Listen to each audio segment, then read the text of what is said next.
বাংলাদেশ সেনাবাহিনী প্রধান ও পাকিস্তানের হেভি ইন্ডাস্ট্রি ট্যাক্সিলা হিট এর চেয়ারম্যানের বৈঠক অনুষ্ঠিত হয়েছে।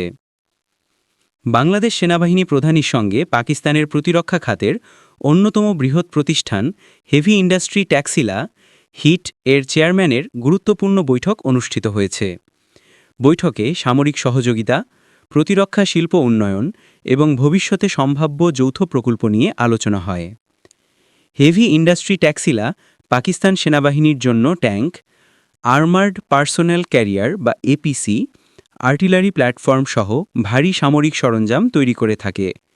বাংলাদেশ সেনাবাহিনীর সাথে এই প্রতিষ্ঠানের বৈঠককে সামরিক সক্ষমতা বৃদ্ধির ক্ষেত্রে একটি সম্ভাবনাময়ী অগ্রগতি হিসেবে দেখা হচ্ছে। নীতির আলোচকরা মনে করছেন, ভবিষ্যতে বাংলাদেশ নিজস্ব এপিসি, ট্যাঙ্ক ও আর্মার্ড ভেহিকল তৈরির সক্ষমতা অর্জনের লক্ষ্যে পাকিস্তান ও তুরস্কের সঙ্গে যৌথ প্রকল্পে কাজ করতে পারে।